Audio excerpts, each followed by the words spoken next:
A brief review of the flaws of Shabbat. It is fascinating.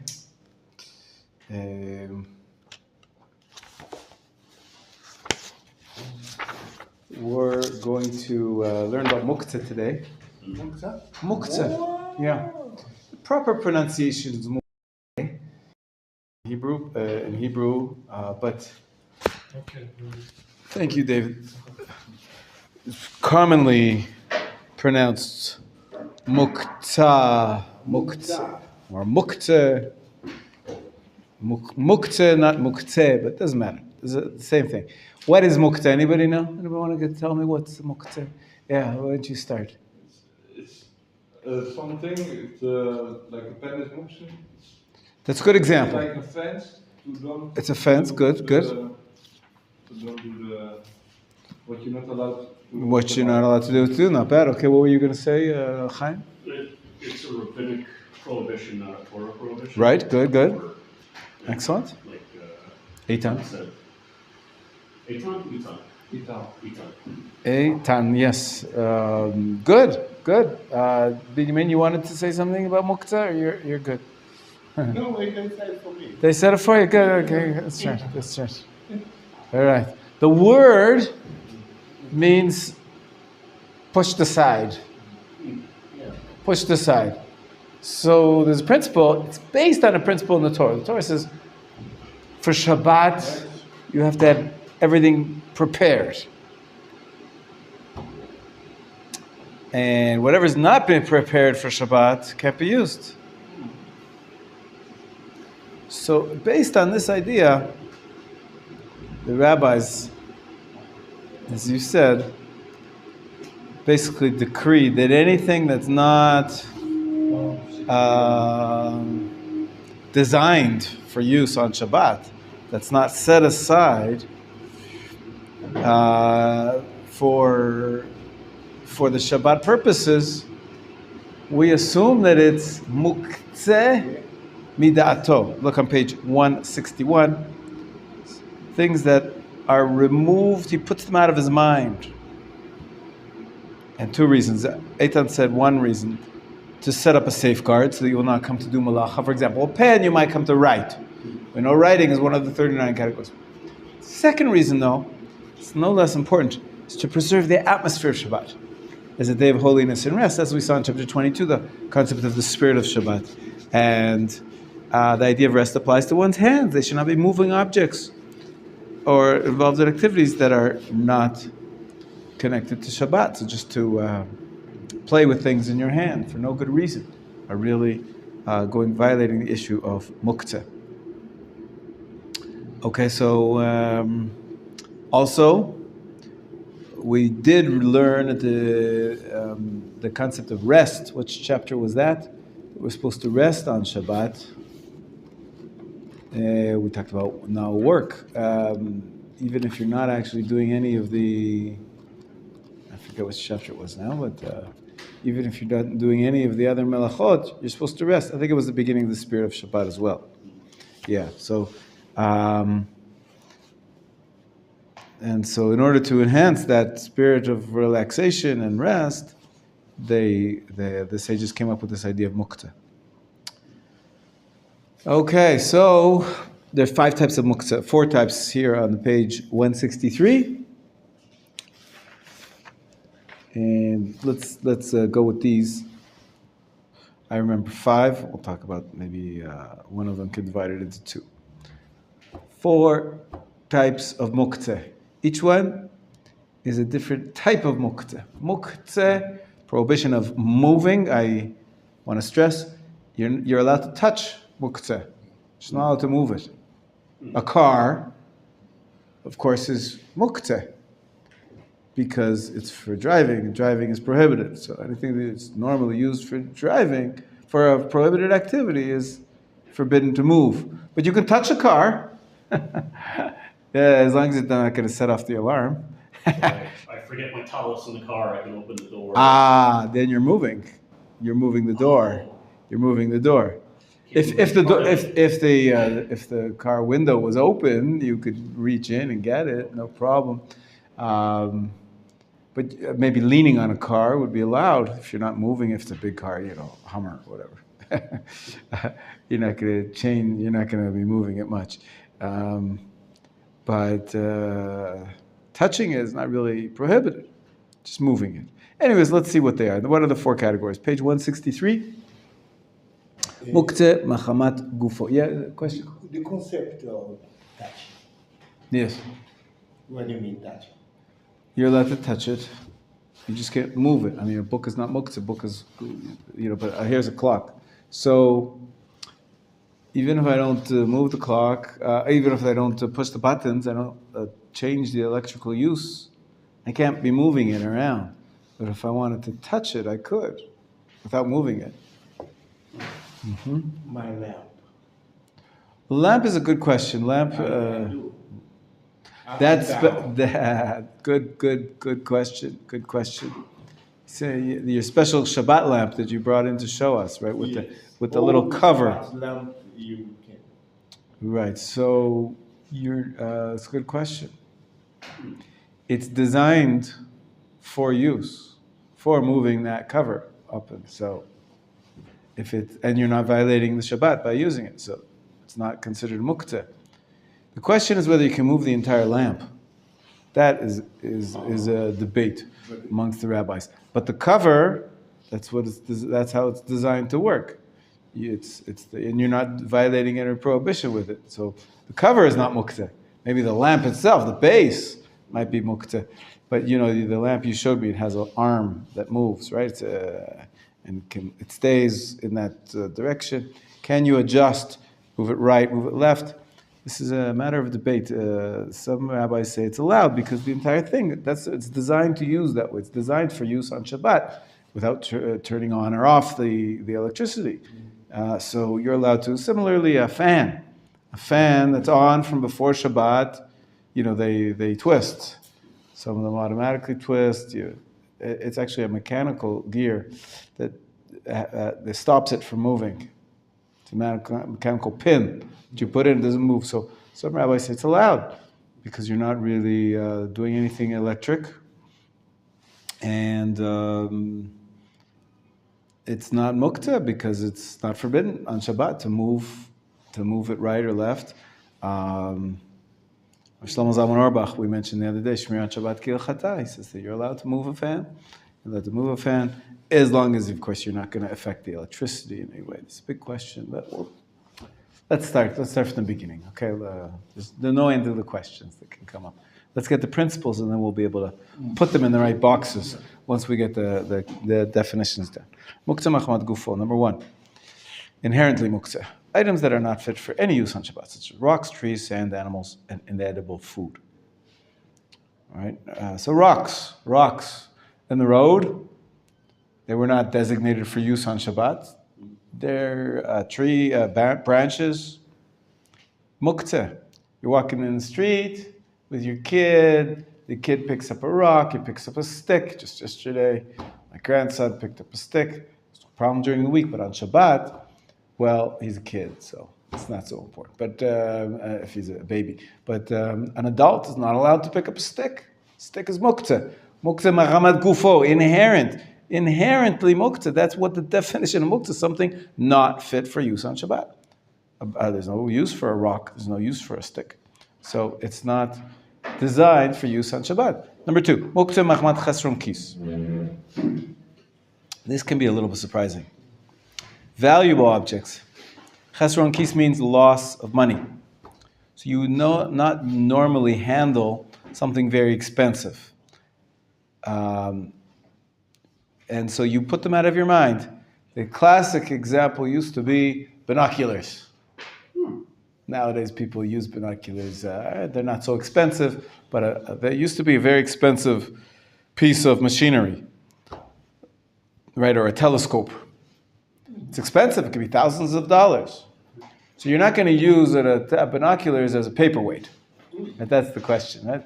Something that's just too expensive that you wouldn't use it as a paper. The problem is nowadays we have these things in our pockets which are worth $1,000 maybe, or different kinds of phones, but they're quite expensive. But we do use them as a paperweight. And we do throw them around. We put the little cover on them. And so, question is, this is muktzah machmat chesron kis. How much monetary loss has? Really, the question is not so much how much it costs. The question is, what is considered normal usage?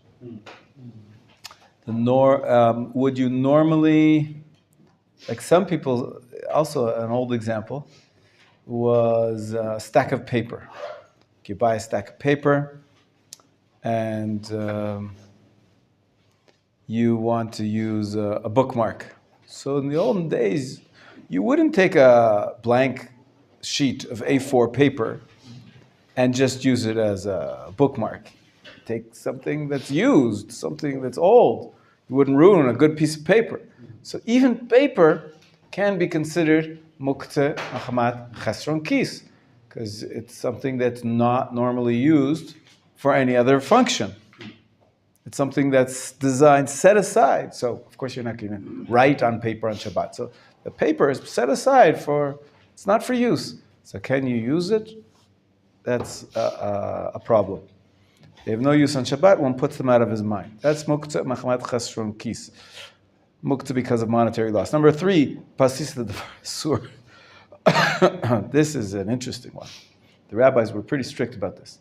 He said, if you have a pen, something that's muktzeh, okay, that we said that's a good example of muktzeh, because you might write. Now, you have a pencil case.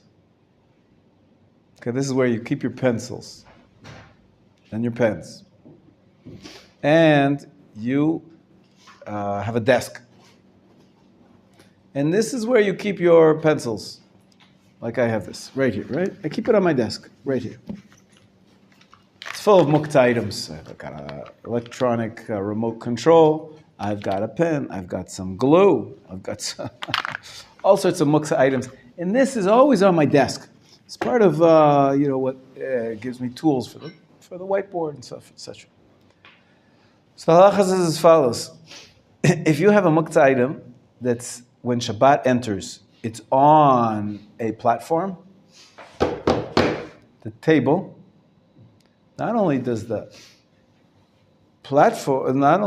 items themselves are muktzah, the platform becomes muktzah. It's considered to be the base of a forbidden object. So I can't move this table. I have a tiny little one. It's not connected to the big one that you guys are on.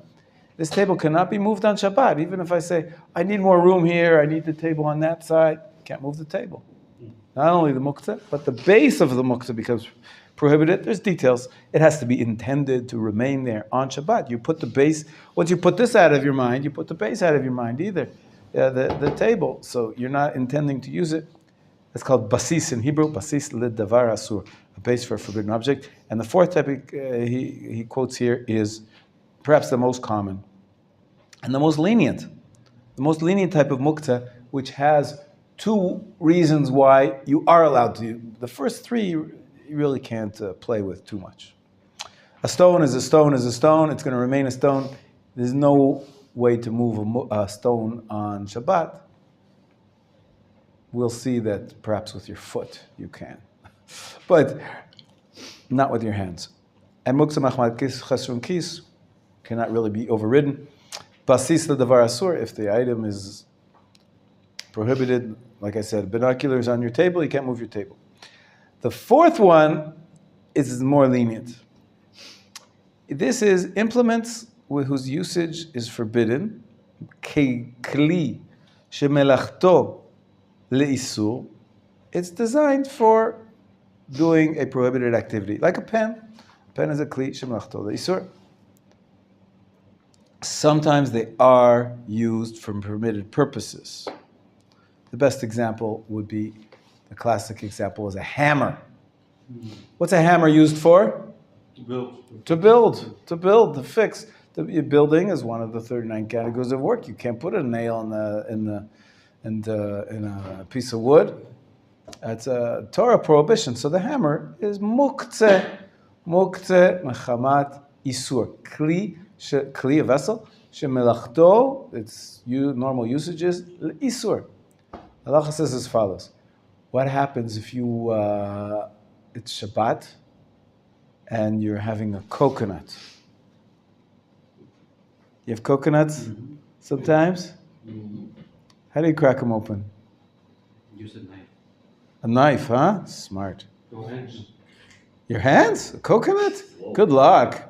You're a strong man. We used a machete in Hawaii. Machete. Okay, you used to live in Hawaii. That's right. Okay. I mean, well, we have these cement floors. You can just throw them on the floor. But another method is use a hammer. On Shabbat, can you take your hammer out of your toolbox and open up your coconut? The answer is yes, because you're using the vessel which is normally used for prohibition. Le mechamat gufo. You want to use it for a permissible. You're allowed to eat. You're allowed to open up a coconut on Shabbat. So you can use this type of muktzah. Also, let's say you were building on Erev Shabbat, on Friday afternoon, and you had your hammer with you, and it was sitting there on the couch. You left it lying around. You're getting ready for Shabbat. You cleaned up the rest of the house. You're in your Shabbat clothes. You come back from shul Friday night, and you want to sit down on the couch, and you say, uh-oh, I left my hammer there. I can't sit on my hammer. It's uncomfortable. You're allowed to move the hammer out of the way. That's letzorach mekomo, because one needs to use the space they occupy. So there's two reasons that allow you to use kli shemelachto l'isur. I'm on page 163, section 4. Right? You're not allowed to use them for their own sake. Or even, but let's say you left your hammer outside in the yard, and it starts to rain. You say, uh-oh, my hammer's going to get all rusty. Can you move it to protect it? No. That's the tzorach atzva. You can't move it for its own sake. But you can move it to use it to open a coconut, or to, if you want to sit there, you can move it out of the way because you need the space that they occupy. So this is the weakest type of muktzeh, which is sometimes allowed. Yeah. To make a hole, for instance, to open a coconut, you can make a hole. Yeah, that's another way to do it. You're allowed to get the food out. Yeah, yeah. You're allowed to crack open food. Yes. Water is considered as food. Water as well. What is everything? Water is included also. Yes, sure. Sure. What? Coconut, fruit, and the juice is also yummy sometimes. But not the alcohol. Alcohol is not for consumption. You don't. Oh, what kind of alcohol? Drinking, like whiskey, No, beer. No, What do you mean? No. Coconut. Coconut. Yes. What about alcohol? You cocktail, you mean? No. You open it, Yes. put in the sun, Yes. about 5 hours. Yeah. What happens? Strong alcohol, don't you? It becomes fermented. Oh wow, it ferments so quickly. I didn't know that. Interesting. Okay. We have to speak. Yes. Yes. Listen, you can make alcohol out of a lot of different things. Right. So Very coconut strong. as well, huh? Okay. Good to know. If you're ever lost in a jungle and you want to get high, go ahead. Yeah. Now you know how. Okay. Thank They you. sell in the beach Yeah. in Africa. Yeah. The people there.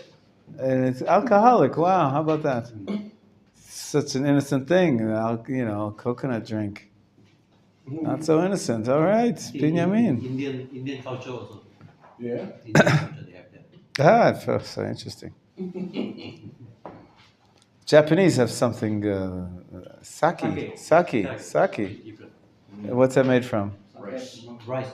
But it ferments. It's alcohol. Yeah. You can make alcohol from a lot of things. Yeah. Yeah. Okay. So at the bottom, page 163, it says you're allowed to touch muktzeh without moving it. So one can spread a cover on top of a telephone or other muktzeh items. One may also move, top of page 164, muktzeh from the side. For example, if one needs to pick up an object or food, and in so doing, a muktzeh item that is next to the object or food will be moved indirectly. as long as he does not touch the muktzah item with his hands, is not prohibited. For example, sometimes people keep their talit and their tefillin together in the same bag. Tefillin we don't use on Shabbat. It's a form of muktzah. It's a little bit imprecise, but for now, let's say it's not for use. We don't use tefillin on Shabbat, so it should be muktzah. But I want to get out my talit. So when I pull my talit out of the bag, the tefillin's going to move a little. It's allowed. As long as you don't touch the tefillin, pull the talit. By the side, indirectly, you'll be moving the muktzah, but that's allowed if you're not directly moving it. Also, he continues to say in the top of page 164, you use your other part of your body, use your leg, your foot, or your elbow. You're allowed to, as I said, you can kick a rock out of the way with your foot. Okay, yes, what were you going to say? Yeah, if the tefillin is on top of the book, the siddur, so we just move it like this. That's right. You should try not to move the tefillin. You should pull the book out. Unless, we just said earlier, before you got here, there's a type of muktzah called basis. The base becomes prohibited from moving as well. So that's the question. If I left my pen on top of my book, so the pen is muktzah. Does the book become muktzah? What if I want to get out the book? Do like this. I can't. Why? Why doesn't the book become a base? The answer is because an item becomes a base only if that's its designated place. I intended to keep the pens here. That's where I always keep them. On this table. It's my desk. That's where the pens go. And so the entire desk becomes a base. But this book and the pen on the book, I didn't intend to leave it there. And so it doesn't become a base. And so you can't take out the book and let the muktzah fall off of it. So usually when you leave your tefillin on the book, it's not on purpose. You do it by accident. You know that you should prepare for Shabbat. So the best practice by the talit and the tefillin also. Best practice is to separate them before Shabbat starts. Put the tefillin in one place. Usually you have two bags anyways. So you just separate the two bags, and that's good preparation for Shabbat. I have a special talit for Shabbat. It's not part of my tefillin of every day. I have two talitot. One for the weekday, which is a little bit older. It's not as pretty. And about a new talit, which I wear only on Shabbatot. It's very pretty. It's another way of doing, what did we call it? Honoring Shabbat. Kavod Shabbat. Good, yes. It's kosher though to keep my tefillin bag, not on Shabbat, but during the week to like walking a show, I can keep my tefillin bag in my talis bag, and that's oh yeah, kosher. Okay. Yeah, that's quite common practice. Yeah, Okay. yeah. No problem. Yeah. Not here. Normally we go to the beach. I love the beach. Sure. There's only one thing you have to be careful about at the beach: medusot. What's a medusa? That's nice. These things that sting you. Yeah. No, there's one other thing you have to be careful about at the beach. And that is, if you're a woman, men. And if you're a man, women. Why? We love men and women. Problem is, at the beach, people get undressed. You're not supposed to be looking at women undressed and arousing yourself. So other than that, beach is great. I love going to the beach. It's beautiful, inspiring, and relaxing. But what were you going to ask about the beach regarding Shabbat? Because I went to beach here. In Jerusalem, there's no beach. No. Oh. Here, I mean. Here in Israel. In Israel. Oh, beautiful beaches. I was huh? I don't know that there's a nudist beach, but you're right. According to the halachic standards, people wear bathing suits. No, bikinis. Yeah. Bikinis. Right, that's standard nowadays. Brazilian bikini. Ooh, I don't know what that means, but okay. Sounds racy. I don't know. But, it's very dangerous. It's lovely if she's your wife and you're at home, but not in public. That's not. And if she's not your wife, you shouldn't be looking at those women. So yeah. I was astonished. Baruch It Hashem. was real. Yeah. Normal. Because very good that in Israel, many cities that have a beach, they have something called a separate beach. Separate beach. Some places they call it the religious people's beach. And the way they do it usually is they have Sundays, Tuesdays, and Thursdays for women. Mondays, Wednesdays, and Fridays are for men. Only men, only women, day by day. Some places they actually have side by side with a mechitza down the middle, and you can both go to the beach at the same time, you and your wife, or whatever it is.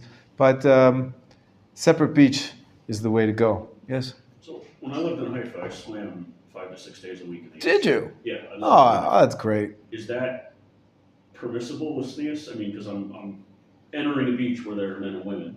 I'm in my bathing trunks, but I'm doing it Right. for fitness. I'm not Right. hanging out. Is that Listen, the standard answer is prohibited. You're not allowed to go swimming on a mixed beach. That's sort of like become standard Orthodox rules. But people take it on and they say, okay, I'm gonna go to the pool, but I won't go in the water if there's a woman in the water. It's not about there's a woman touching the water. She's not impure or anything. That's not the issue. The issue is, like you said, hanging out, ogling, and I mean, if you I know some people that have glasses. I say, I take off my glasses. I can't see a meter in front of me, and I'm just going to exercise. I'm going to go straight to the beach. I'm not looking right or left. I'm going to go into the water and swim. There are circumstances where that can be allowed, but it's few and far between. Usually, we all have a yetzer hara, we all have a natural sexual drive. It's healthy. It's a good thing. If you can go to a mixed beach and not notice, I think there's something wrong with you, right? So it's not ideal. It's not ideal to go mixed swimming. It's generally, the prohibition is known as, in English, it's called mixed swimming. Prohibition is not on swimming. Prohibition is on the mixed, the mixing. Partners. The? Partners. Woman. Yes, the partners. Yes. It's the... Yeah, now for women are also attracted by men, but the rules are a little bit different. It's not the same level of attraction, but women's psychology works a little different.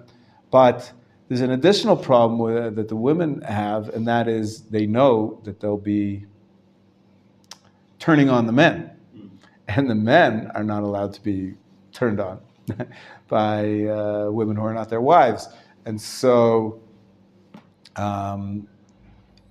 There's a little bit of causing someone else to sin type of thing going on here.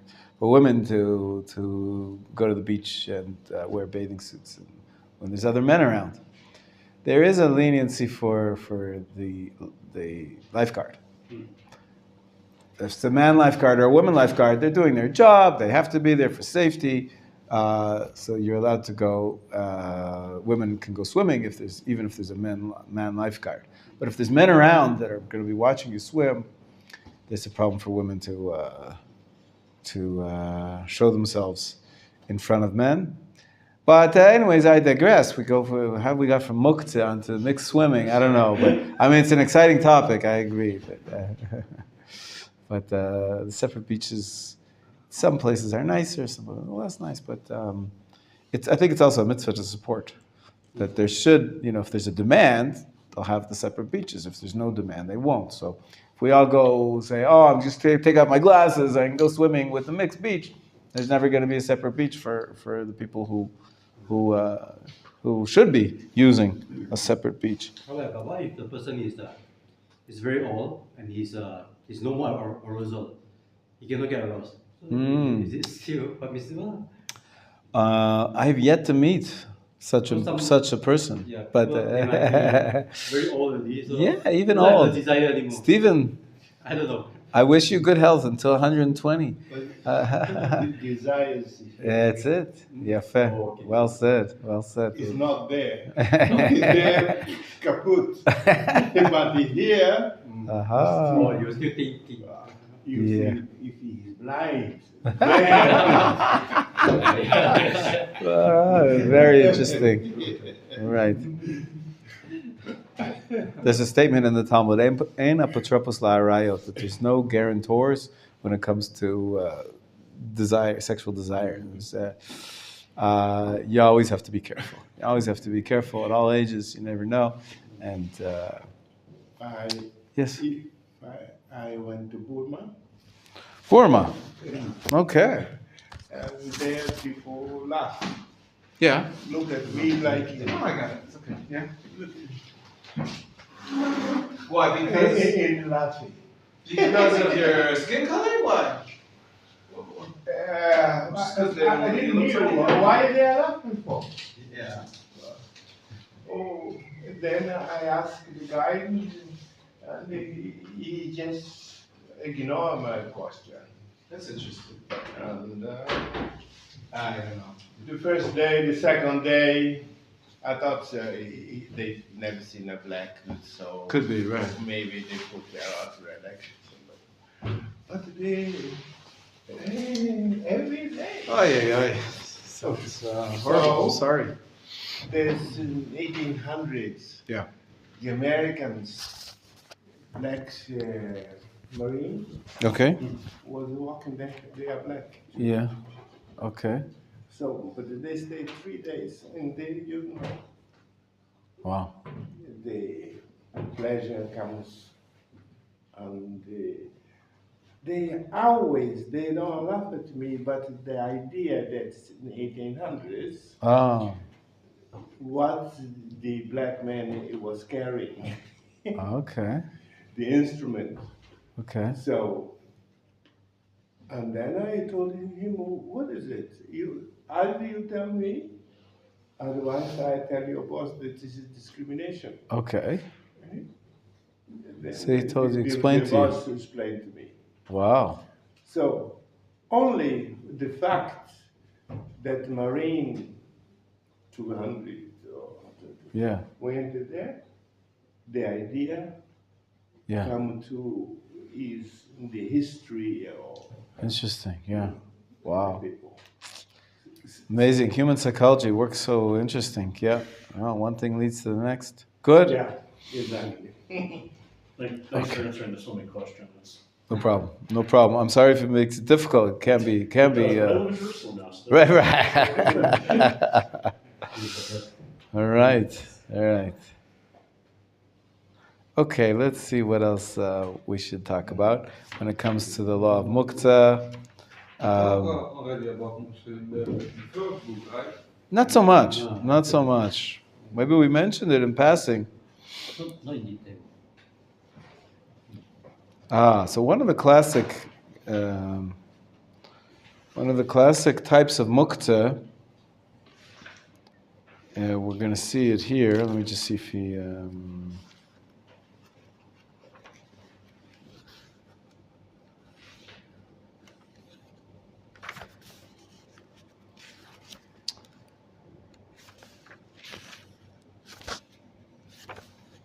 Yeah, so look on page 171. Kelim shemalachtam leisur. It's very interesting that an example many people have in their homes every Friday night on page 171. What do we light on the tables? What do we light in our homes?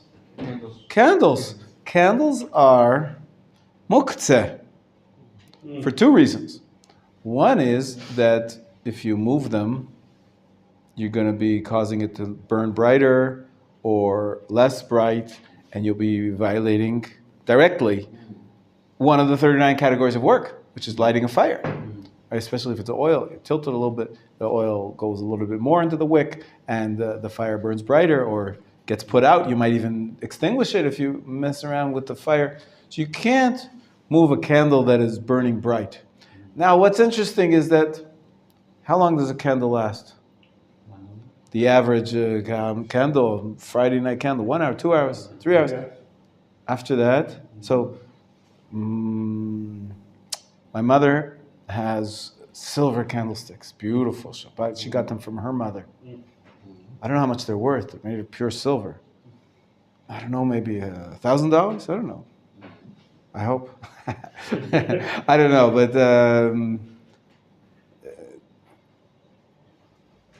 the candles, when she lights them Friday afternoon, they burn for 2-3 hours, and they go out. So once there's no more light, then you want to make room, you want to change the tablecloth. Can you move the candlesticks off? What do you say? Can you move the candlesticks when there's no more light? When and then with the candle lit, you can't. After that, what did we learn so far? The best, is it? The base. The candlesticks are a base for the muktzah. So the candlesticks themselves are muktzah. There's one more principle that I want to teach you, and that is that muktzah gets defined, an object gets defined as muktzah or not muktzah when Shabbat enters, the beginning of Shabbat. That is the definition for the entire 24 hours. So even though the light's going to turn off, the candle's going to be extinguished, first of all, there's the problem of the base that's still there, and the base is muktzah. And because it was muktzah, when Shabbat enters, it remains muktzah for the rest of Shabbat. So you cannot move your candlesticks on Shabbat. But I want to change the tablecloth. I want to clean up the table. So some people have a side table for the candles, right? Because they want to maybe the entire table might be forbidden to move. Like I said, with my pens, I can't move the entire table. What if I want to wash the floor or whatever? I need to let the kids play, and you want to move the table aside. You can't move the table if the candlesticks are on it. So there's a trick. Halacha is as follows. A base only becomes a base if the only thing on it, or the most important thing on it, is forbidden. So, for example, the candlesticks. What if I use a tray? I put my 2 candlesticks in here. Okay, well then, the candlesticks are the most important thing. I can't move the tray either. Tray becomes a basis, a base. The answer is, what if I put next to the candlesticks a ring or a piece of jewelry? So then this tray becomes a base for permitted objects as well as forbidden objects. So if it's a dual usage base, you can move it. So that's a trick. Sometimes people put a beautiful siddur on the tray with the candlesticks.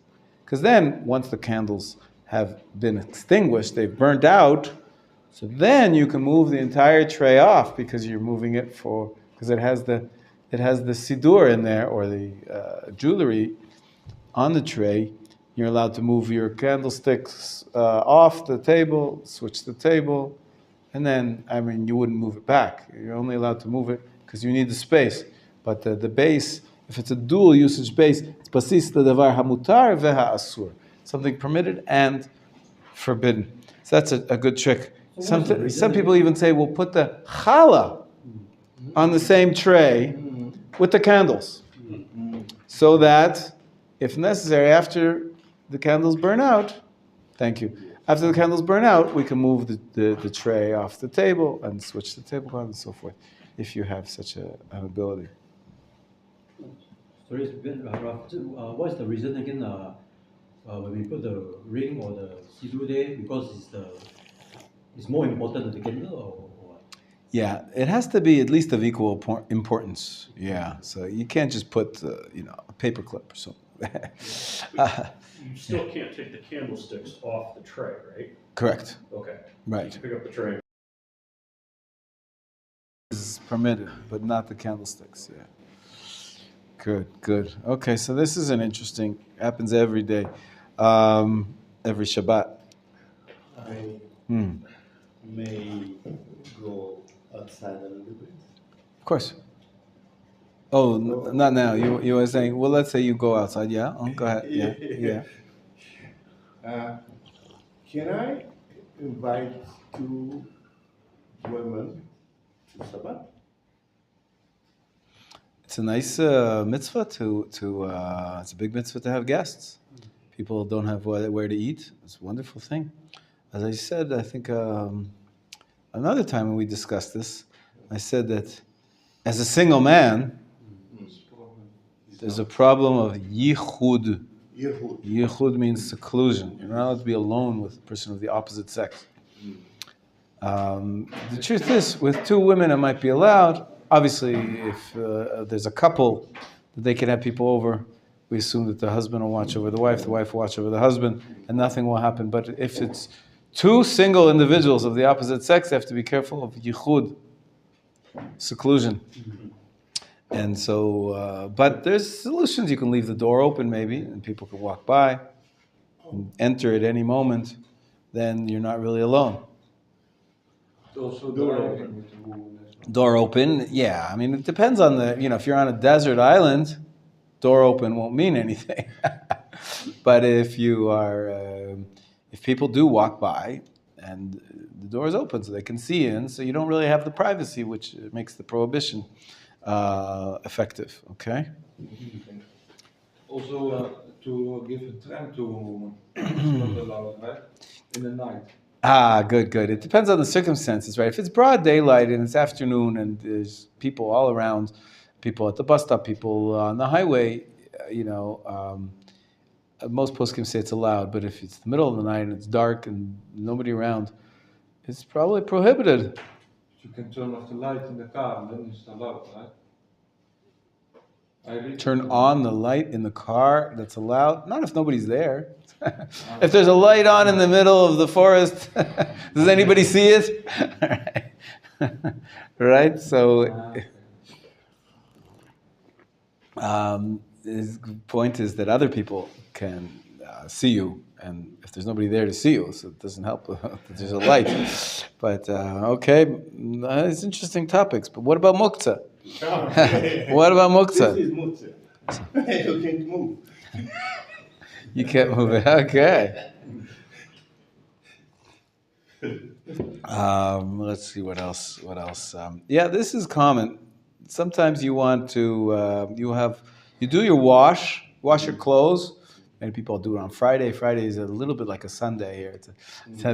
A lot of people don't work on Fridays, so you get stuff done around the house. And you're doing your washing, and you say, "Well, I want to wash my clothes, not for Shabbat. For Shabbat, I have clothes, but I want to do my washing for the next day." So you wash your clothes and you hang them out to dry. Yeah. Shabbat enters, they're still wet. But on Shabbat morning, they'll be dry already because they've been hanging all night. Can I use the clothes on Shabbat morning? Why not? Because What's the defining time? When do they have to be fit for use? The start of Shabbat. When Shabbat enters. Shabbat enters, they were still wet. Nobody wears wet clothes, right? If they were just a little damp, where some people would use them, then you can be lenient. But if it's wet, when Shabbat enters, it's muktzah for the entire Shabbat, even though by the morning it'll be dry. Can't use it. It's muktzah. Dishes? the dishwasher is the same, right? A dishwasher. What do you mean?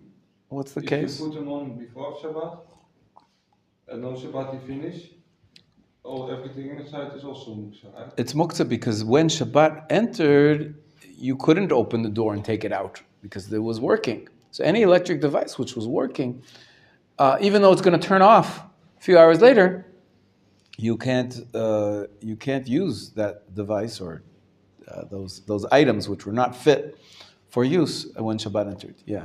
So it was a similar question with the dryer. I can start the dryer before I bring in Shabbat. I just can't take the clothes out of the dryer until once Shabbat. It's amazing. Just last week, my son asked me exactly that question. Okay. And the answer was yes. He was a little uncomfortable with the answer, that it's okay.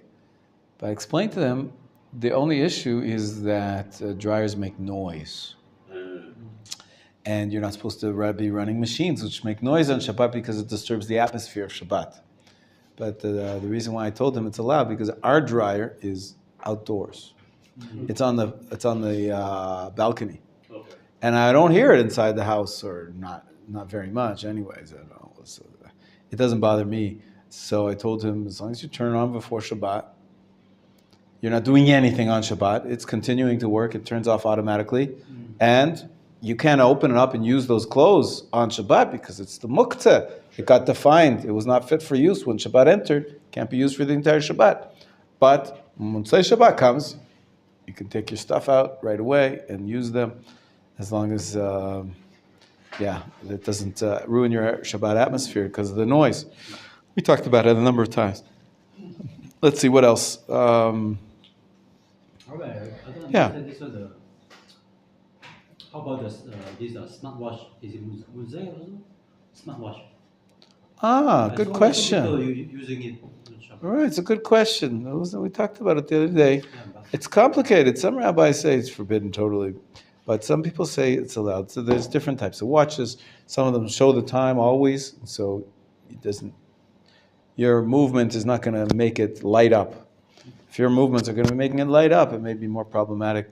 thanks, Muzay. The fact that it's recording information inside digitally, like some watch measure your blood pressure, measure your steps, measure your calories. I don't know, whatever they do. There's all sorts of measurements they take. And it gets recorded. And then Motzei Shabbat, you can look at the recording and see, okay, I went up here, went down there. That's a debate. Some rabbis permit it because you're not actually using on Shabbat. You can't see it on Shabbat. You're not touching it on Shabbat. You're not activating it on Shabbat. And you're wearing the watch because it's beautiful. Because it's either for the time or because it's pretty. So people wear jewelry, right? So it's a piece. What's that called? The Apple Watch. They have it in gold and all sorts of beautiful. It's a fashion item. But some rabbis are more machmir and they say it's a machine that's working on Shabbat, and most of them they make it difficult to turn off the various features which you activate by walking, by moving, by even looking at the just turning your hand sort of turns it on. You can't, if you can turn off that feature, then you can use it like a regular watch. But it's it's an interesting question. There's the last look at page 178 and 9. There's a category called Graf Shel Re'i. Graf Shel Re'i means a bedpan. It's a strange Hebrew expression, but a bedpan, of course, is disgusting. Do you know what a bedpan is? You know what that means? It's a pan where you, when somebody's sick in the hospital and they can't get out of bed, so they have to make their waste into a pan. And then you take that and throw it out, right? Yeah. So the bedpan is disgusting. So the halacha is, you're allowed to move something that's disgusting out of your way on Shabbat. You want to sit there in the living room.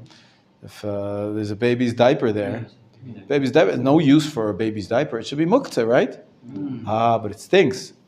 It's not pleasant. You can get rid of it. How do we clear the table on Shabbat? The truth is, if you eat a piece of chicken and you've got bones left, or if you cracking nuts and you've got shells are muktzah. The bones are muktzah. They're not useful for anything. We can remove them from the table because of this allowance of garaf shel re'i. It's disgusting to leave, food scraps on the table. But can you roll a boom on Shabbat? So, yes, that's the halacha of garaf shel re'i. Yes, that's exactly what I'm teaching you right now. Can you extend this to bathing young children on Shabbat, even though we wouldn't normally shower on Shabbat? There's another chapter about caring for children, and you're right. There are definitely allowances for caring for children. You just have to be careful to avoid all the biblical prohibitions. Okay. Don't be squeezing anything out. You may be using this soap, might be problematic, but you can use liquid soap. But in terms of the rabbinic prohibitions for babies, it's quite flexible. The baby is considered to be, as we're going to see in the next chapter, somebody who's always in a place of unhealth, not perfect health. So it's not they're all sick, but they have the danger of getting sick. They have to care for them all the time. And so the rabbis were lenient about the rabbinic prohibitions like bathing. Bathing is a rabbinic prohibition. So that's not an issue. The question is what you do when you bathe them. You have to be careful not to violate any of those laws. But it's possible, yeah. The small knife, what do you call it? Which in Hebrew is kelim. What kind of knife? What does it do? Swiss knife. The small one. You open, Pen knife. pen knife in English. A pen knife, okay. Knife. Pocket knife. Is that what you mean? Yes. Yeah, okay. In Hebrew it's called an olar. Olah. Yes, olar. Because I use them Okay. normally. Well, you're allowed to use them then on Shabbat too. They're vessels, like everything that's used for the sake of Shabbat. You can use it, yeah. There is a question about a peeler or a grater. Right, a grater that you grate, you sort of rub a potato against a metal with holes in it, and you. So that's tochen. Grating is a form of grinding. It's one of the 39 categories of works. That's forbidden to do on Shabbat. You're not allowed to grate potatoes. That's grinding, probably biblical prohibition. So the entire grater is muktzeh. A peeler is a little bit more complicated because peeling is not grinding. What could be the problem? The problem is you're separating the peel from the food. So we said there's rules for what 3 rules. You're allowed to separate for immediate use. If you take the good from the bad, that's not the normal way of selecting. Separating is usually you take the bad out of the good. So if you change it, you take the good from the bad and for immediate use. And the third condition, though, is problematic here. Third condition was, who remembers? It's got to be with your hand and not with a vessel. And you can't use a sifter. So, but you're using a peeler.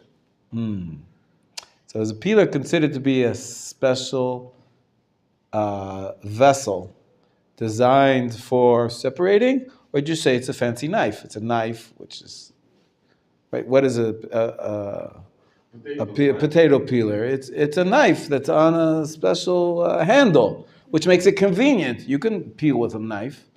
So many poskim say that you're allowed to use a peeler for cucumbers, for example, for a vegetable that many people eat with the peel. And so then the peel is not necessarily considered to be taking off the bad from the good, because peels are also good. And so, but if you're going to peel, for example, I don't know what's a good example nowadays. Potatoes, yeah. So, but people eat the potato peels. Squash. But squash is a good example. Yeah, nobody eats the peels of squash. Yeah, so you wouldn't be allowed to peel a squash. It's with a peeler. In any case, squash has to be cooked. I don't think people eat raw squash. It has to be cooked, right? But even if it's cooked, you can't peel it off using a peeler. You peel it, take it off with a knife to get to the food inside. Anyways, the muktzeh, getting back to the laws of muktzeh, in my house, sometimes we have some guests, and we have there's always leftovers, there's always garbage. You put it in the garbage pail. Sometimes the garbage pail gets fuller and fuller and fuller until it's full. There's no more room. So, can you take out the garbage on Shabbat? Yes. Why? Because disgusting things you can. Good. It's disgusting. What do you have to be careful about? Eruv. Good. Of course, you've got to make sure there's an eruv. Making a knot. Good. That's right. Making a knot is a problem. So as we said, if it's not a double knot, there's room to be lenient. And even if some plastic bags, if you make a single knot, it stays for days. If you make it very strong, that could be problematic. Or some people, they take the top, twirl it, and then make one knot. You know what I'm talking about? Like the top of a balloon, right? When you tie a balloon, that could be problematic, even though it's one knot, because it stays there forever. So using that kind of knot, and sometimes the plastic bags, you don't tie it very tight, because you want to open it up again. So then there's room to be lenient. But anyways, yeah, taking out the garbage is fine on Shabbat because you got to get rid of get rid of the garbage so that it's enjoyable for you to stay in your house. So better never close it and just take it and. On Shabbat, I don't close. I don't tie it on You put it Shabbat. outside. Okay. Right? Yeah, put it in the garbage bin. It doesn't matter there. Doesn't matter there. Yeah. Now they need sakit that you just pull Yeah. them. Those are nice. Yeah. Don't tie those No, loops. Hold it by the loops. Yeah, they're very nice. Very nice. That's drawstring type of thing. Yeah. Okay. So this happens often. Page 184.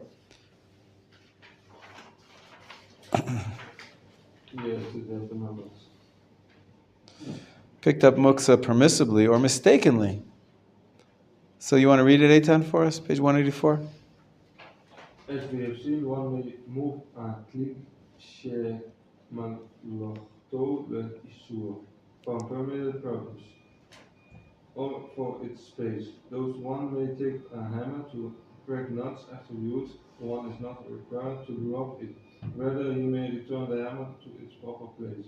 If there were scissors on the table where one now wants to eat, he needs not drop them as close to the table as possible, but may put them away. Since he picked them up in a permitted fashion, he may carry them to their proper place. Similarly, if one finishes eating fruit and is left holding peels or pits that are mukse, mahmat chafu, Gufo. he does not need to drop them. Since he repeats his hand permissibly, he may take them where he wants. In contrast, once one has already put down a muksa item that he has been permitted to hold, it assumes his muksa status. At that point, even if it is not in a proper place, he may no longer move it. Similarly, if one forgot that an item is muksa and picked it up, he must put it down immediately. If one is carrying a muksa item that he has been permitted to hold, lechatchila, he should not shift the object from one hand to the other. This is because maintain that moving the item to this other hand is like putting it down, in which case he may no longer move it. B'diavad. If he did shift the muksa item to his other hand, he may continue going to the place where he wants to put it down. Okay, that's a chumrah. Wow, look at that. There's a few poskim who talk about that. Once it's in your hand, you realize, I shouldn't be holding this. You can walk anywhere you want in the house, put it down where it should be, out of the way. It's not like burning fire, right? Unless the only time that's like burning fire is when you sinned. When you sinned by picking it up in the first place. So in general, we try not to handle mukta items. As I said, a hammer, you're allowed to use it for permissible purposes. You finish using the permissible purpose, it goes back to being mukta. You don't have to drop it out of your hand like it's fire, like it's burning hot. Put it away where it has to go.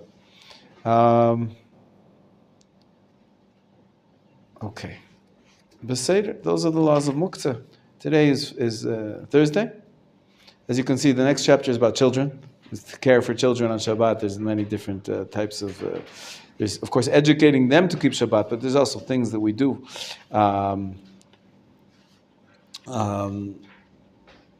To care for them, like, games and bathing them. It's all discussed in this chapter.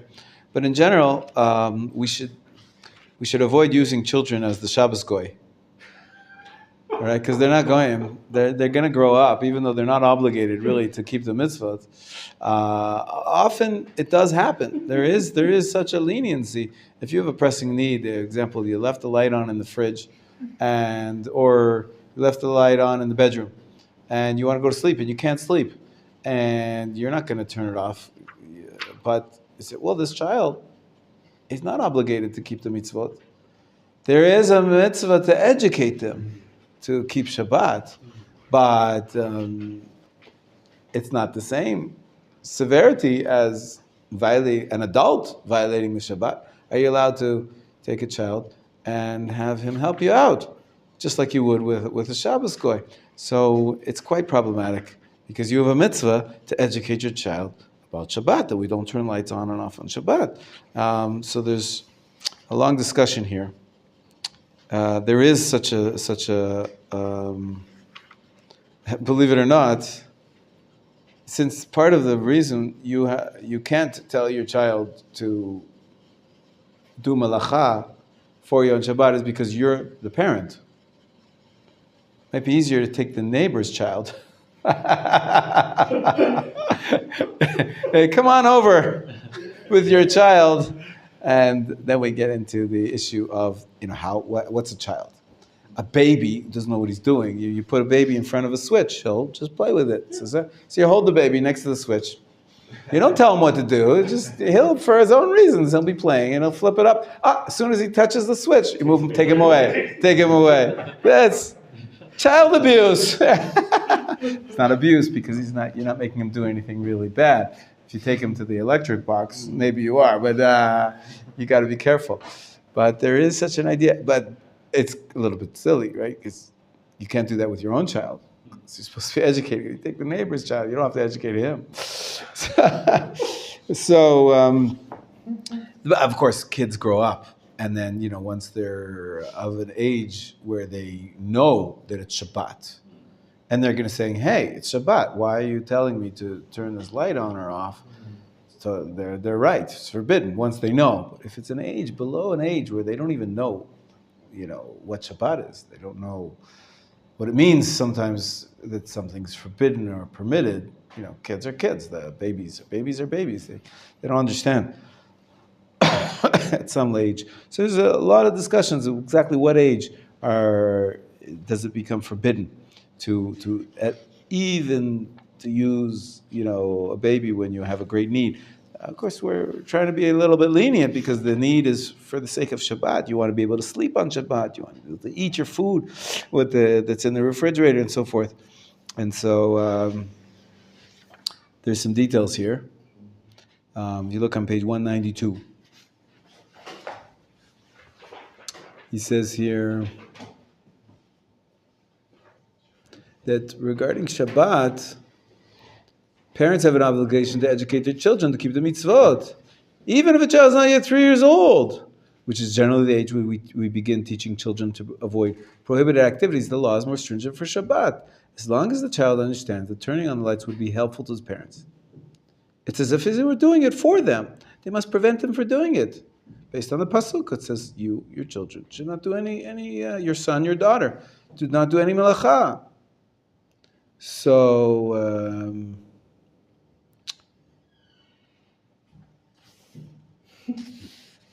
permissive rulings on page 193 under pressing circumstances. So it depends if what they're asking the child to do is a rabbinic prohibition or a biblical prohibition. And if you look at the bottom, page 193, it says there's a concept of shvut d'shvut. Shvut means a rabbinic prohibition regarding Shabbat. And sometimes you have a double rabbinic prohibition for the sake of Shabbat. So then it may be allowed if it's only occasionally. He says, the child's not going to become accustomed to it. You ask him to do, for example, moving muktzeh, that's a rabbinic prohibition. And it's a young child, so that's another rabbinic prohibition. So for the sake of Shabbat, take a look on page 194 at the top. He says, if the light went out on Shabbat in a place where it is needed, a baby who's not old enough to understand that his parents want him to turn on the light, about a year old, who will play with the switch without understanding whether he's doing something helpful or harmful, may be held in front of the switch with the hope that he will play with it and turn it on and remove from there as soon as he turns it on. Since he does not understand the implications of flipping the switch on and off, his action is not significant for the purposes of transgression. Rather, he is considered mitasek, performing a malacha obliviously. And so that's really the extent. But once the kid gets older than that, he knows what it means that you want him to do something or you want him not to do something. It's more problematic. You know, you want to teach your children to be Jewish, not to be goyim. Goy shel Shabbat. There's a concept of a Shabbos goy. For sure, once he's reached the age of 6 or 7, you have to educate him to keep the Shabbat. They should make kiddush. They should, they should come to shul. If shul's another question whether they can be quiet or not. But Tov. Yes, please. What if another Jew, let's say you're on duty, let's say you're in the army, you're on duty, Shabbat, and another Jew is a secular Jew. Good. You say you can.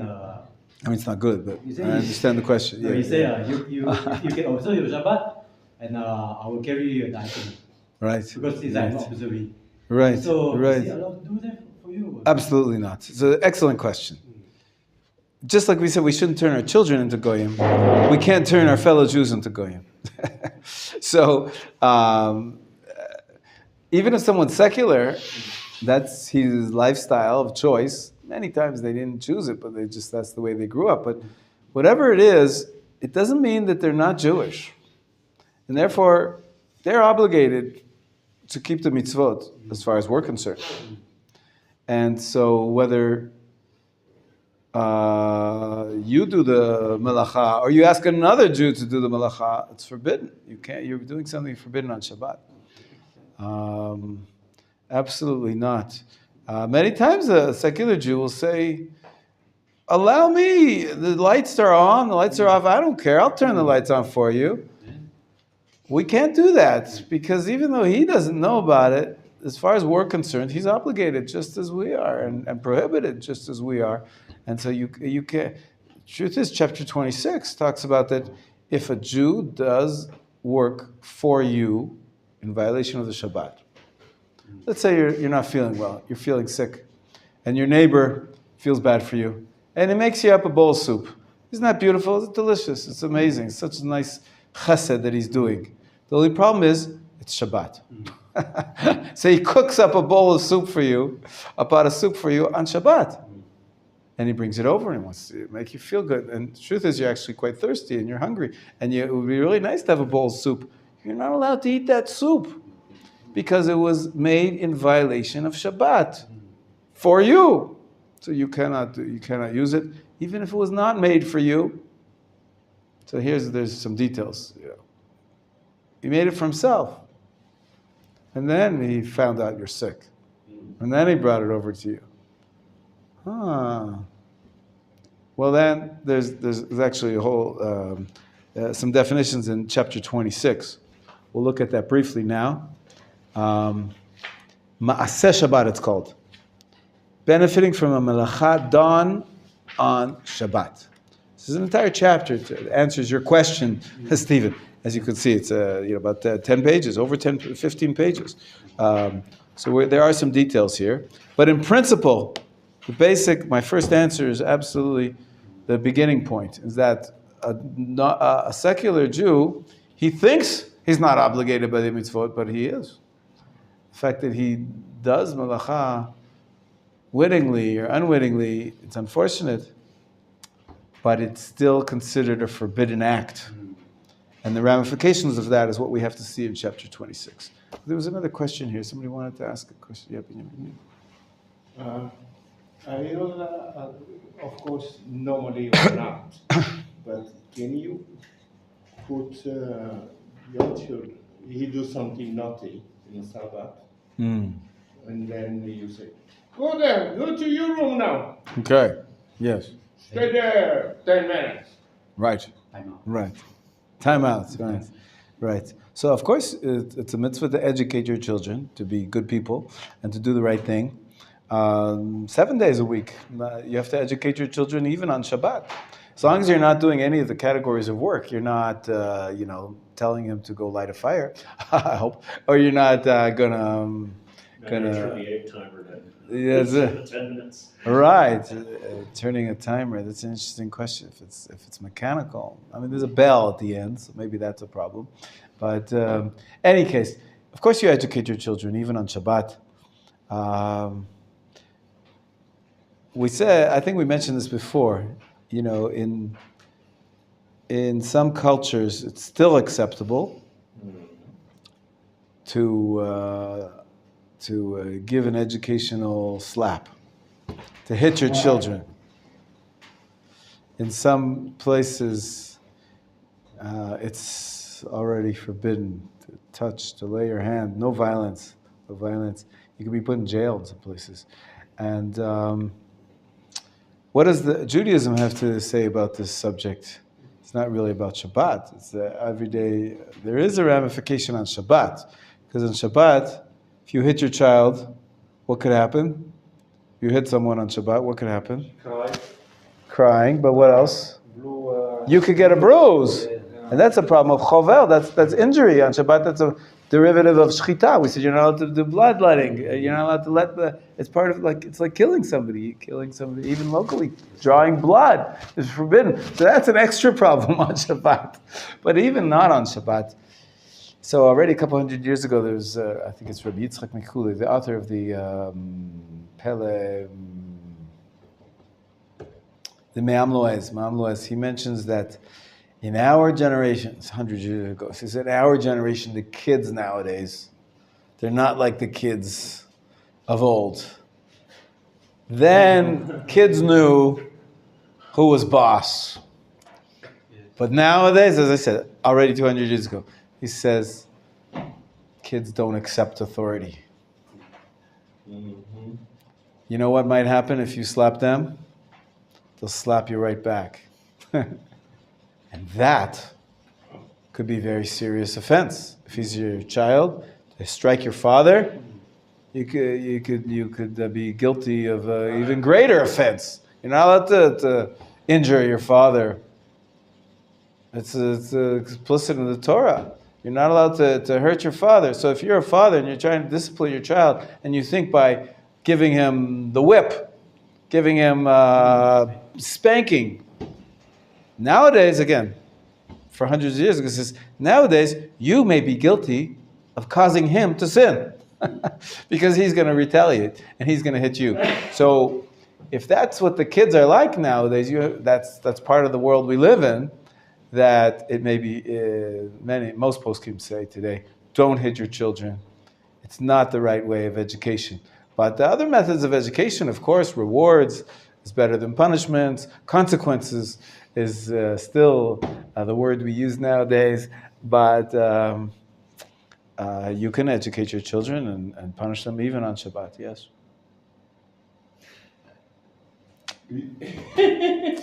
You're surprised by that.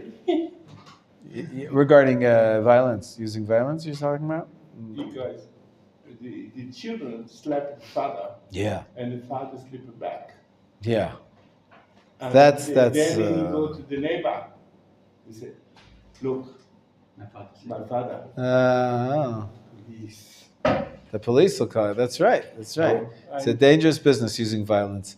As I said, already for hundreds of years, the world has changed, and even though it does say in Kohelet, there's a pasuk, Chosech shivto soneh bno. That means somebody who, the English translation, spare the rod. The Hebrew original is, it means you hate your child. Because you have to discipline him. The English expression, spare the rod, spoil the child. Right. So the concept of using the rod for educational purposes is part of the ancient world. Said it's frowned upon today. It's not. The world has changed a little bit, but of course you do have to discipline your children. But violence is not acceptable. Yes. Also now the time we live, you have more other ways to discipline them more in a straight way. Just take away his phone. He'll be the best boy in the world. That's right. There's many ways to educate. As I said, even rewards is better than Then the kid tells the father comes because the teacher took out his telephone, and then he go to police. It's a very complicated world nowadays. Who has Children have rights, and even a teacher, you'd expect that the father would want the teacher, the father to give support to the teacher when he disciplines the child. Nowadays, many times, the father doesn't support the teacher. He supports the child. This is my child. You can't touch him. You can't do anything against him. My child's perfect. Kids are spoiled. There's all sorts of issues in education today. In Sweden, you're not allowed to take the phone from your student. Right. Amazing. Amazing. Last night I just saw an article that one of the most well-known journalists in Israel, her name is Sivan Rahav Meir. She's actually a religious woman. And she did a little, what's it called? A clip? A report, a video report on TV about, she was so impressed about a camp in America where they take away their phones for a month, 2 months. Everyone's, they give them, they have an official camp photographer. Takes thousands of photos every day. They can send to the parents. They can know. The kids don't have the cell phones on them. And the kids love it. The kids love it. They talk there about how I don't have to always worry about how I look. Girls are always making selfies and I'm so pretty. And they can actually be in the experience. Taking away the cell phones, we get so caught up in it that it's something that the modern consciousness, it changes the way we think. There's a lot of problems with the cell phones. I have one here. I'm sorry. Don't think I have a filter on it. Of course, you have to have a filter because what did we say before? The Talmud says about desire. There's no guardian for desire. You're always going to be tempted. You have to keep yourself protected. So if you do have a smartphone, I use it for my emails and I put on my parking on my cell phone, and there's just the bank. There's so many. It's such a useful tool, but you have to be aware. Be aware that a lot of negative things out there on the internet in general, and people get sucked into so many things that they're designed, they're engineered to grab your mind and take away your time, waste your time. We have to be very careful. I'm talking to myself as well as you. We have to be more and more careful to not waste time.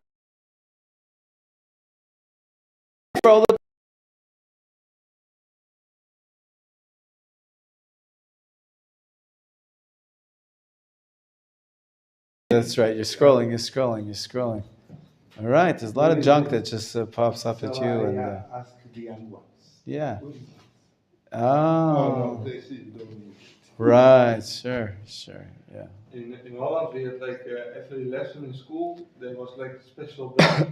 Everyone need to put the phone in there. Excellent. My son's yeshiva as well. They had at the entrance to the Beit Midrash. Every year they discussed it. The students decided. It's amazing. Some years the students decide no cell phones in the entire school.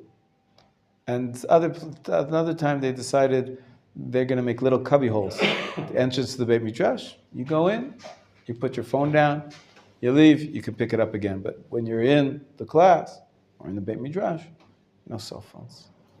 It's tough because there's so many good Torah resources on the phone. Exactly. I'm reading something and I'm like, right. What that is. My Hebrew's not that good. I can look up the. Sure. I mean, Yisrael's on his phone the whole class. Why don't I say anything? Because he's using a translator, right? So he can understand the class. It's an amazing tool. So you're going to say, no knives.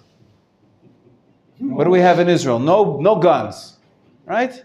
But at the entrance to every canyon, every public place, there's a guard and there's a metal detector. No guns, right? But some people have a license because they're security workers or whatever it is. They're holding a gun for personal protection. That's allowed. So you got to have a license. They should give out licenses for cell phones. I would love to get my niece's kosher phones just to see their reactions. Right. I think not just the phone kosher, talking about the medium. The medium, the thing not kosher. Yeah. I think already the tool, like the something, the tools, yeah. I think be careful the medium. Facebook, many million inside. Right. There's influences. Yeah. There's influences in terms of content, but also I think what you're saying is not only the content is dangerous, but the tool itself and the way it works draws your mind, changes the way you think. Yeah. There's a. I'll never forget my first commanding officer in the Navy. This was pre-smartphones. He Yeah. had a flip phone and he goes, "This ruined naval leadership." Is that right? Because now my junior officers, I mean, obviously can't do this when you're out at sea, but it's like my junior officers have a problem, they call me.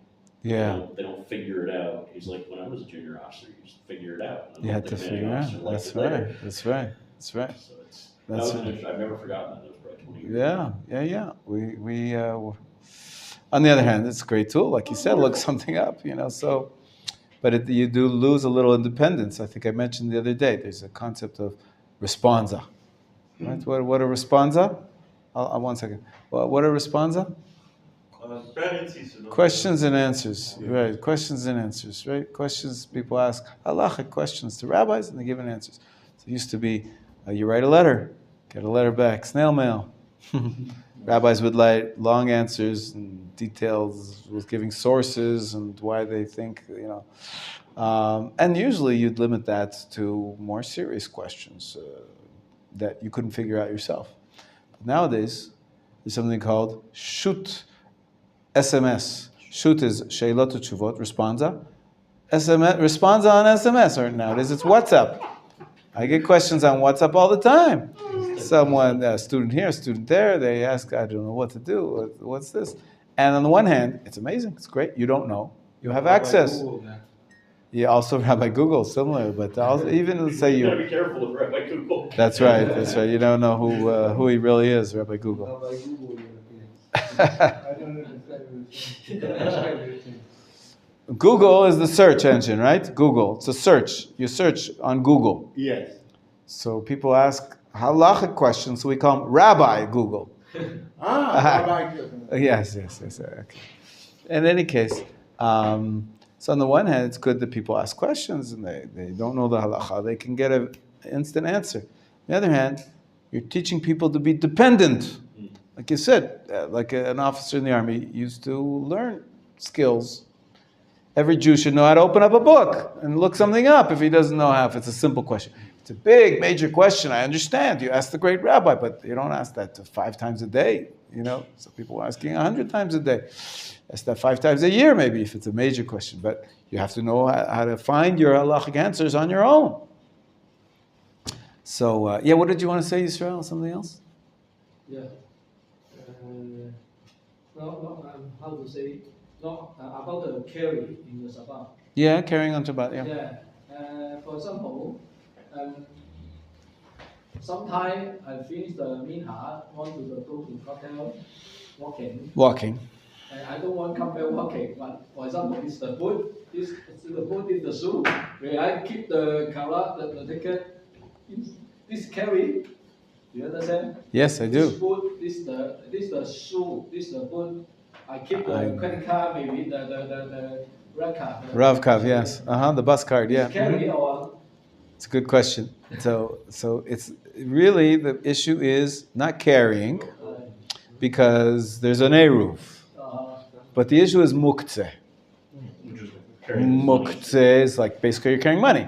Your money is muktzeh. You can't use money on Shabbat. So a credit card is muktzeh. A rav kav is muktzeh. It's a kli shemalachto leisser. It's a vessel which is designed for things that are forbidden on Shabbat. So the problem is muktzeh. The problem is not carrying. So putting it in your shoe doesn't make a difference whether you put it in your pocket. The problem is because you're allowed to carry when there's an eruv. There's an eruv everywhere. So the problem is muktzeh. Now muktzeh is a problem. I understand. Yeah, good answer. You can't carry money on Shabbat. Yeah. The phone also, right? The phone. Phone also. Yeah. It's muktzeh. It's muktzeh. That's the problem. So I have a question about the phone. Actually, I heard, I don't know if it's true, but I heard that after Shabbat, at the Kotel, first bus, they let you on for free. Because they know that people walked on and they can't carry their bus ticket. And So don't rely on me and then get a ticket. I don't want you to get fined of 100 shekels. How much is it if you don't pay? 190? No, 180. 180. 180 shekels fine. So maybe we better to call and ask. But I did hear that. It could be true. It could be true that the first bus at the kotel is free. Could be. Could be. Could be. It could be. I'm not promising. I'm not sure. I don't know. But you could ask. You could ask. Could be like for the first half an hour after Shabbat or something like that. They're not careful because they know people are religious and they can't carry their money. They're mukta items. Okay. Yeah. And also the people who Yeah. come to check, they're not working. Oh. Is someone a thief if he doesn't get caught? Is he still a thief? Yes. Yeah. We pay not because we're going to get caught. We pay because we don't want to steal, right? Yeah. So last year, friends of mine in Jerusalem, they're Orthodox. The mother was out with, I think the son was 10 at the time. He fell and broke his arm. Oh. And they're Orthodox, and they're in an Orthodox neighborhood, and they had a cell phone. And I've been wanting to ask this question ever since. Sure. Yeah, it's good. You're in the right place. Ask all your questions. Can you take the phone in case of an emergency? So, how often does it happen that you fall down and break your arm? Not so often, right? To carry your phone every Shabbat because such an offhand chance that something will happen, we don't allow it. But if there's a war, if you're on duty or there's something like that, that's something else. But in general, we don't, because then there won't be any Shabbat. You'll never be leaving your phone. Okay, so if it's something that's so unlikely, unexpected, we don't allow it. But if it's something that specifically you have a need that's a danger to life, or something that's. By the way, when you do break your leg or arm on Shabbat, that's the next chapter that we're going to cover at the beginning of next week. How to deal with people that are sick and saving lives. And that's the final chapter, the final two chapters, 27, 28, we're going to do at the beginning of next week. Maybe we should have done it first because it's so important to save a life. But the rules of medicine and sick people on Shabbat is coming up in chapter 27, 28. We'll do that at the beginning of next week. After we talk more about the Maaseh Shabbat, I don't know if we're going to have to spend too much time on Maaseh Shabbat. We said in general, you're not allowed to benefit from malacha done by a Jew for you on Shabbat. Yes, somebody had a question here. You want to say something else? Yeah, like what Chaim is saying, right? Because and I have a friend, he's dirty, but he lives in Galut, and he's the only son of his mother, but sometimes his mother has problems. But he say if something happens, his mother can reach him on the phone. Is that not a form of how do you call it again, the concept of saving life? Pikuach nefesh. Pikuach nefesh. Like, for example, if she's in the hospital or something like that. Well, in the hospital, there are people caring for her. The problem is she's not in the hospital. But the problem is, depends how sick she is. If she's very sick and, her life could be a danger, then of course, yes. But, I know many old people that are not imminent danger of death at every moment, right? You could live for another 20 years. If she's very sick, if she's got a machine that could break, and she would call you. So then, yeah, I left my phone on. I didn't carry it with me, but I did left my phone on when my mother was not well, my sister was not well. But yeah, if there is a need, yes, you can. We're going to have to learn. It's Friday. It's Thursday, so we need to learn a song for Shabbat. Yeah. You're allowed to, on Shabbat, I turn my phone totally off. But, for example, my dad, he put them off, but not totally, but he put them in a case and he don't touch them. And you can do this? Yeah, if it's not going to disturb you on Shabbat, you're not doing anything wrong. Because you put the sound off and everything, but some people say you live in some wrong, that is dangerous. Yeah, makes sense. Could I have one too? Thank you. You allowed to do this? Yes. Yes. if you're not handling the muktzeh, No, but you can see it. But if there's something happened, you use like an applicatie. yeah, sure, you can leave it on. Yeah, it's only. Who sent? Somebody sent that there's a. Somebody sent in the WhatsApp that Noah sent that there's a silent channel. Kol Chai it's on Al Shabbat only for emergencies. Yeah, but if your telephone is He off sent it to me there. totally, then it doesn't matter because you don't go on. Right. So so you're allowed to leave it on. Yeah. Okay. Let's. By the way, the introduction here is about Shabbat is really nice. It talks about sanctified time and Zmirot and all the different sections of Shabbat. This is a beautiful 10 pages introduction here. Yeah. Not yet. I'm going to tell you. Okay.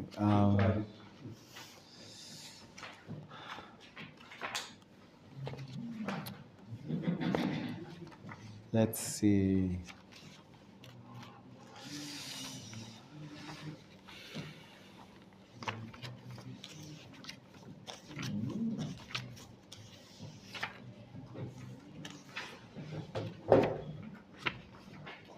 Okay, page 61. 61 is a very popular song in religious circles. It's very moving, slow song. It was composed by Rabbi Aaron of Karlin, I believe, one of the great Hasidic rabbis. And it was also a composer. The words were composed by him. There's many tunes to these words, but page 60 and 61. The words are very moving. Lord, I yearn for, it should be, the grace of Shabbat. Perfectly fitting. One with your treasured ones. As the Shabbat is a perfect fit for the Jews. It's like wearing a great sweater that you love. You put on the sweater, you feel warm and nice and good. That's how Shabbat is so pleasant. It goes on to say, draw the grace of your reverence to a people that seeks your desire. Make them holy in the holiness of Shabbat, which is one with your Torah. Shabbat is associated with Torah as well. Open up for them the grace and desire to open the gates of your desire. So the truth is, I don't like the translation of the first line so much. Ka echsof noam Shabbat. Lord, I yearn the grace of Shabbat. Noam really means pleasure, enjoyment. And that's, as I said, like putting on comfortable, perfectly fitting with your essence. So this is and there's a lot of yearning as a deer longs for the springs of water. We're not going to read it all together. So the soul longs to receive the grace of Shabbat. He keeps using this term. Instead of grace of Shabbat, I would say the pleasantness of Shabbat, the enjoyment of the Shabbat. Especially the last paragraph on page 60, Shabbat, grace of souls. I would say enjoyment of the soul. Seventh day, delight of spirits and the Eden of life. It's just beautiful. Just the Holy Shabbat, my soul is sick with love for you. The souls of Israel shall shelter in the shade of your wings, shall be nourished in the plenty of your house. It's a beautiful song, and I'm just going to sing the most famous, the beginning of it, and maybe you can of course look it up. It's such a popular song. There's a radio host, religious radio. He's also on the national broadcast. He's popular, but he has a radio show and a religious station every Thursday. Every day, actually. Sunday, Monday, Tuesday, Wednesday, Thursday. Like a morning show, 8 to 9 or something like that, 7 to 9. And every Thursday, because it's his last day, Friday doesn't work, he does a different show. Every Thursday, because it's getting ready for Shabbat, he plays this song. He loves this song so much. Every Thursday he plays this particular song on page 61. Ka echsof. We say ka instead of Yah. Why Ka instead of Yah? Because like they're used to respect the name of To respect the name of God. We don't say the name of God. Of course, when you're singing to God, there's room to be lenient, but just in case we're just practicing, there is an Ashkenazi custom to be stingy about the use of the name of God, be very respectful. Sephardim are a little bit more loose with saying the name of God, as long as it's a religious context, it's fine. Anyways, I'm going to sing it Ka'ech Sof. The song is known as Ka'ech Sof. Ka'ech Sof, even though, as you can see, the name of God is Yah. Yah. Ready? Ka'ech Sof Noam Shabbat. Hay, ay, ay, ay, ay. Hamat emet umeyachedet biskulatecha. Same tune. Meshoch Noam yiratecha. Ay, ay, ay, ay, ay. Le'am mevakshei retzonecha. Now it changes a little bit. Kadeshei b'kedushat haShabbat. Lai la lai la lai la lai la la lai lai lai. המתאחדת בתורתך, פתח להם נועם ורצון, לפתוח שערי רצונך. Now the chorus is from the top line. Ka'ech sof noam Shabbat hamat emet umitachedet ayay bisgulatecha. So that's the chorus. It's not Shabbat Kodesh. Shabbat Kodesh. Well, Shabbat Kodesh is one. This, But this other song where I go, the same Shabbat Kodesh, la la. it's in there. It's in there. It's in there. Yeah, it's in this. It's in the second paragraph, second to the last line. Hamidekabling kedusha mishabat kodeshecha. The term Shabbat Kodesh appears also in the third stanza as well. So yeah, maybe that's it's words that you know, so it's stuck in your mind. Shabbat Kodesh. It's a beautiful nikun. And then we'll just do the last paragraph now because we ran out of time. So skip to the last. Ha-Shabbat noam neshamat ve'ashvei oneg ha'aruchot ve'yeden hanefashot litader v'yavatecha ve'iratecha. Shabbat Kodesh. Ay, ay, ay, ay, ay. Die, die, die, die, die, die. Shabbat Kodesh. Nafshi cholat ahavatecha. Ay, Shabbat Kodesh. Nafshot Yisrael. V'teknafecha yechesayot. Yirviyot mideshet. Beitecha. First line again. Ay ka'ech